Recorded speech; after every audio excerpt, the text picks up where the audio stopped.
So this is in front of a restaurant where they put out the garbage.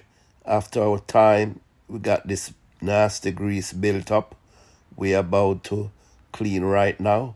So you could check this out, the before and the after.